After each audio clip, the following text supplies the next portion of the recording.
सुप्रभात प्यारे बच्चों, welcome to Vimla Devi public school Siliyari. मेरा नाम वंदना पाल है और मैं आप लोगों की हिंदी सब्जेक्ट की शिक्षिका हूँ। आज हम पाठ 14 रेशम, चंदन और सोने की धरती कर्नाटक इस पाठ के प्रश्नों के उत्तर लिखेंगे। इससे पहले वाले क्लास में हमने क्वेश्चन नंबर 1 से लेकर 10 तक राइट कर लिया है। आज हम 11, 12, 13 और 14 नंबर के क्वेश्चन और बुक में दिए अभ्यासों को देखेंगे। ठीक है, चलिए देखते हैं। प्रश्न नंबर 11वां कौन सा है? मैसूर के दशहरे का वर्णन करो। ठीक है, प्रश्न नंबर 11वां है मैसूर के दशहरे का वर्णन करो। तो इसका उत्तर है मैसूर में दशहरे का उत्सव भारत में सबसे शानदार ढंग से मनाया जाता है। इस दिन राजा की सवारी हाथी पर निकाली जाती है। देश विदेश से लाखों लोग इस अवसर पर एकत्रित होते हैं। नवरात्रि के प्रथम दिन से लेकर विजयदशमी तक यहाँ विविध सांस्कृतिक कार्यक्रम होते हैं, है ना। मैसूर जो है वो ना तो हमारे देश में ही बल्कि विदेशों में भी अपने दशहरे के कारण प्रसिद्ध है।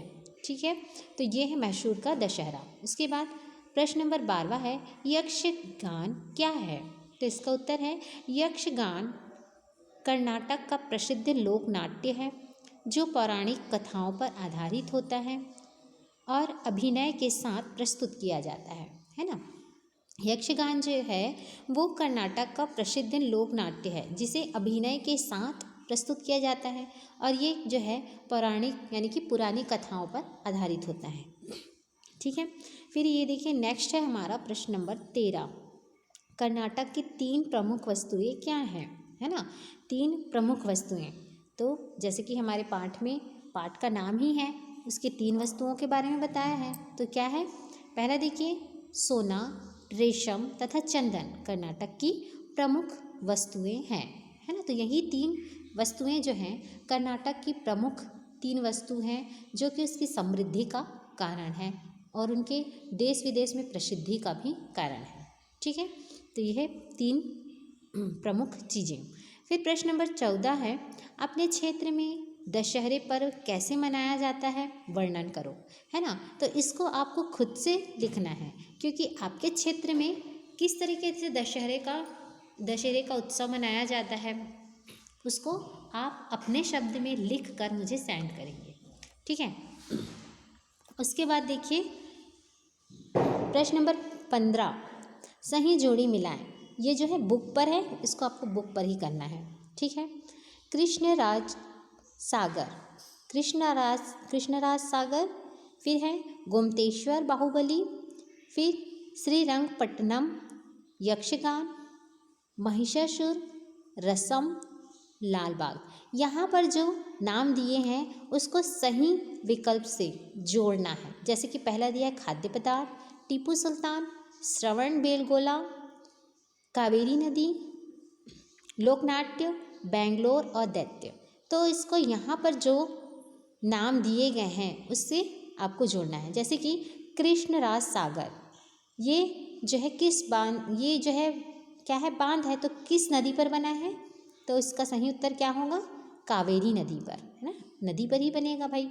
अब ऐसा तो नहीं टीपू सुल्तान या खाद्य पदार्थ या श्रवण बेलगोला, है ना, तो नदी पर ही होगा। तो जाहिर सी बात है यहाँ पर नदी का नाम क्या है? कावेरी नदी। तो कृष्णराज सागर जो है वो कावेरी नदी पर बना हुआ बांध है। फिर है गोमतेश्वर बाहुबली की जो प्रतिमा है वो कहाँ बना हुआ है?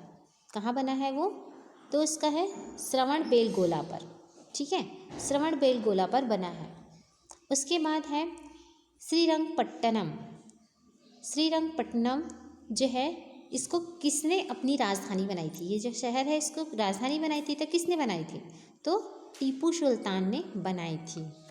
ठीक है, इसको अपनी राजधानी किसने बनाई थी? टीपू सुल्तान ने।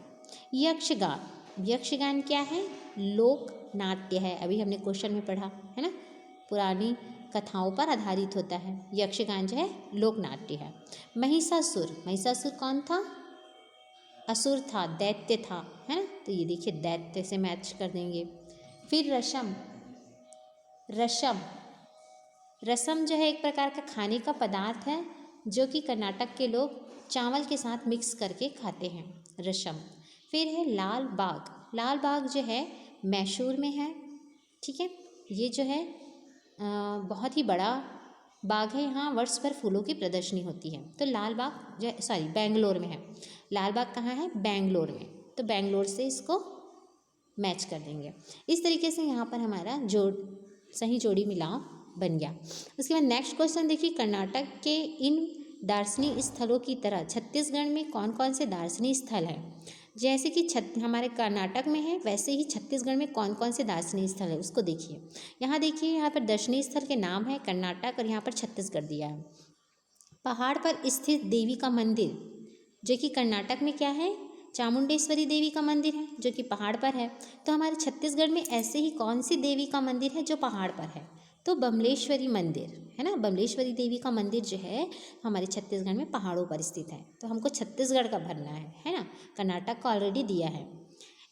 फिर नेक्स्ट है एक बड़ा जलप्रपात, एक बड़ा जलप्रपात जो है जोग प्रपात जो है कर्नाटक का है, वैसे ही हमारे छत्तीसगढ़ का बड़ा जलप्रपात कौन सा है, तो चित्रकोट जलप्रपात जो है हमारे छत्तीसगढ़ का बड़ा जलप्रपात है।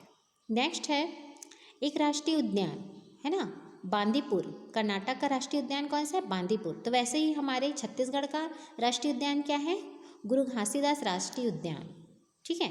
गुरु घासीदास राष्ट्रीय उद्यान जो है हमारे छत्तीसगढ़ का राष्ट्रीय उद्यान है। फिर है हमारे छत्तीसगढ़ का उद्यान है, ठीक है। प्राचीन विष्णु मंदिर, प्राचीन विष्णु मंदिर श्रीरंगपट्टनम जो है कर्नाटक में है, वैसे ही हमारे छत्तीसगढ़ में कौन सा प्राचीन विष्णु मंदिर है, तो नारायण पाल मंदिर बस्तर जो कि बस्तर में है। नारायण पाल मंदिर जो है वो बस्तर में स्थित है, जो कि बहुत ही प्राचीन विष्णु मंदिर है, पुराना मंदिर है ना विष्णु जी का। फिर है बहुमूल्य वस्तु की खान, बहुमूल्य वस्तु की खान जैसे कोलार में है, सोने की खान है कर्नाटक में, है ना। तो हमारे छत्तीसगढ़ में क्या है, जो बहुमूल्य वस्तुओं की खान है वो है देवभोग में हीरे की खान, है ना। जैसे बहुमूल्य वस्तु सोने की खान जो है कर्नाटक में है, वैसे ही हमारे छत्तीसगढ़ में हीरे की खान है जो कि देवभोग में है। तो ये है, आपको अपने बुक में ही कंप्लीट करना है इसको, ठीक है। उसके बाद नेक्स्ट है तालिका है कर्नाटक एवं छत्तीसगढ़ राज्य की जानकारी निम्न बिंदुओं के आधार पर लिखिए। हमको कर्नाटक का भी लिखना है और छत्तीसगढ़ का भी लिखना है ना। निम्न बिंदु मुख्य बिंदु है राजधानी, अब कर्नाटक की राजधानी कौन सी है, बेंगलोर, है ना। तो हमारे छत्तीसगढ़ की राजधानी कौन सी है, रायपुर, इजी है ना। फिर नेक्स्ट है पड़ोसी राज्य, तो कर्नाटक का पड़ोसी राज्य कौन सा है, तमिलनाडु, है ना। तो हमारे छत्तीसगढ़ का पड़ोसी राज्य कौन सा है, उड़ीसा, ठीक है, समझ में आया। फिर पर्यटन स्थल, पर्यटन स्थल जो है कर्नाटक में है मैसूर, वैसे ही पर्यटन स्थल हमारे छत्तीसगढ़ में भी है मैनपाट, है ना। मैनपाट जो है हमारे छत्तीसगढ़ का पर्यटन स्थल है।